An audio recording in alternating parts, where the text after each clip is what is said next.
Welcome to the Cultural District. I'm Veronica Corpus of the Pittsburgh Cultural Trust, your guide to what's happening in the heart of downtown Pittsburgh. Come with me as we go behind the scenes and backstage to all the performances, places, and with the people who make your Cultural District a premier arts and entertainment destination. The Pittsburgh Ballet Theater has a great season of classical ballets to exciting Pittsburgh premieres. Here to give an overview of the entire season is Harris Ferris of the Pittsburgh Ballet Theater.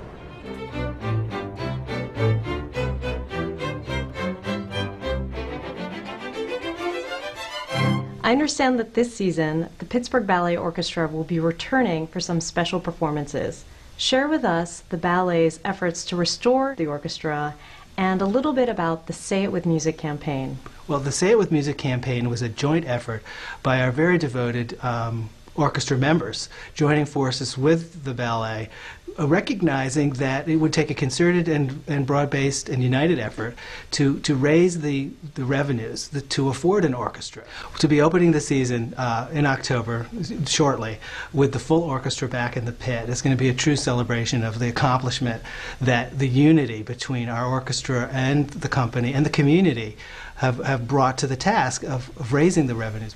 Artistic Director Terrence Orr has put together a dynamic schedule for this year. Give us an overview of the season and what we'll be seeing from the Pittsburgh Ballet Theater. This season that we're approaching now is truly a season that demonstrates the power of dance across a whole range of expressions. We have the opening with Swan Lake, which is the quintessential classical ballet, which is a bookmark and a standard bearer for our classical tradition. The public is going to be treated to a rare opportunity to see this full-scale Swan Lake. Then, of course, moving into the Nutcracker, opening up the doors to this art form to public, really something that's accessible to the whole community. Peter Pan will be followed by Moments and More. And we're taking our audiences to a new experience with the Byam Theater and experiencing Pittsburgh Ballet Theater in a more intimate setting where they can really be up close and intimate with the company. And on that program will be 3 ballets that will feature completely different perspectives, and one of which will be a premiere, which will feature our vocalist, Etta Cox, that's well loved here in Pittsburgh. And our season culminates with the Balanchine Celebration. We have 3 works of the master, all on the same program, giving audiences a taste of several different aspects of George Balanchine. The season opens with one of my all-time favorite classic ballets, Swan Lake. Why is Swan Lake such a beloved classic in the repertory? In general, the Tchaikovsky ballets are the most enduring and loved of the classical repertory, and of course Swan Lake is one of the Tchaikovsky ballets. It embodies everything that we think of when we think of classical ballet, and beyond the virtuosity and the magnificence of the whole set and costumes is the immortality of the story itself, the universal appeal of a story dealing with and telling the story of love and fidelity and deception and seduction, all things that are just immortal stories, but told so brilliantly and beautifully through this ballet. This week's Pittsburgh Roars Tour takes you to the city's Center for the Arts and Entertainment, the Cultural District, a project of the Pittsburgh Cultural Trust. The Cultural District, a 14-block area, encompasses a wide range of options for art and live entertainment, from classical and contemporary music and ballet to modern dance, visual art, opera, musical theater, and drama. More than 2 million visitors attend performance and exhibits in the Cultural District each year.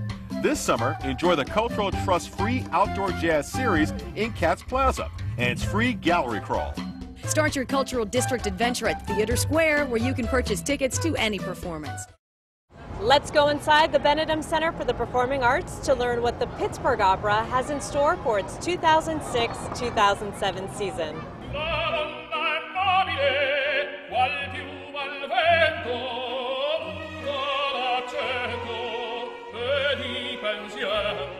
What I love about the Pittsburgh Opera is the range of productions. From classic tales to daring new works, Tell us what we can see this coming season in 2006 and 2007. When I planned the season, I didn't expect I was going to be able to hit all of the different languages, the different styles of opera, but it worked out that way. It miraculously clicked into place. And so what we particularly have is a season that has Italian opera, French opera, a Mozart opera in German, and an opera in English. What are the familiar operas that will be coming here to Pittsburgh? Well, I guess the most familiar would be The Magic Flute by Mozart. The Magic Flute is one of those operas that everybody loves. It's a perfect opera for children because they're those furry animals that come out in the early scene. It's great for adults because the Mozart music is so sublime, and it's a wonderful theatre piece. It's a sort of piece you can get away with magic, fantasy, and a bit of reality because it's about growing up. But it's growing up in a gentle, sweet, funny, whimsical kind of way. So that really is the most well-known of the operas. Are there any operas that have never been performed here in Pittsburgh? Indeed. The opera at the end of our season, Billy Budd by Benjamin Britten, has never been performed in Pittsburgh. In fact, we haven't performed any of Benjamin Britten's operas on the main stage of the Benedum. And it's based on, interestingly, an American classic by Herman Melville, Billy Budd, the story, which probably everybody studied at school, but it's by a great British composer, Benjamin Britten. Tell us about some of the qualities that you're looking for when you're selecting operas for an entire season. What I think we're discovering here with our audience is that they actually like moving from a big, realistic, blood and guts kind of piece to a lighter, charming, maybe romantic piece, then to something that's much earlier, and then to something that's much more contemporary. Because what you're also doing is you're moving through a whole range of different musical styles. Who are the audiences who are attending operas today? Well, I'm happy to say that there's something about opera that just grabs people's attention. They're often a little scared about it. They're apprehensive. They think, oh, I won't understand something, or I'll do the wrong thing. And we work very, very hard to get over that because you can understand everything, because they're super titles. You can do whatever you want. You can shout after an aria, you can applaud, you can not applaud. There are no rules. There's no dress. You can come in your jeans, you can come in your tux. Opera translations, it's a technology that is helping to make opera more accessible for audiences. Can you describe what exactly that is? When you see a foreign movie and it's dubbed, that's one thing, but sometimes you see it with subtitles. Well, I'm happy to say that in opera we've got super titles. We call them optrans, or opera translations. And there's a screen up above the stage, and every line that's sung, every exchange is up there in English constantly, and it sort of forms a rhythm. So you're listening, you're watching, you're looking up. It's very, very easy. It's kind of accessible. It becomes second nature.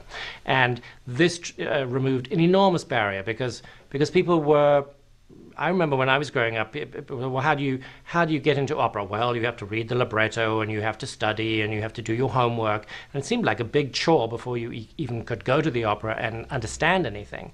Now that is instant understanding.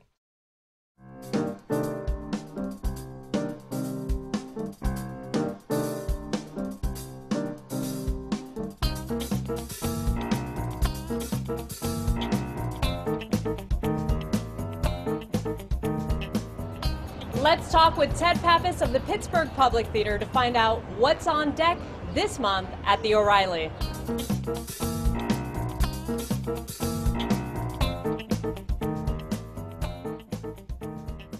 Thanks so much, Ted, for taking the time to sit down and talk with us today. Great pleasure. Thanks for having me. So what's on tap at the Public Theater in the month of October? October, well, we have Oedipus the King by Sophocles, a big Greek play which I'm directing, and it's a modern dress version of probably the most famous play ever written, and it's a terrific opening to the season. Lots of people are coming, and it's a great big way to start a great big season. Why is this one of your favorite shows? Oedipus the King is a play I've wanted to direct my whole life. I'm Greek. It's a Greek play. I think it's a great match for the theater and for me, and the audiences will love it. We had a big success a few years ago with Medea, and I think it's time to see Oedipus. Find out what's happening in the heart of the Cultural District by selecting the Pittsburgh Arts Channel of the Your Town section on Comcast On Demand.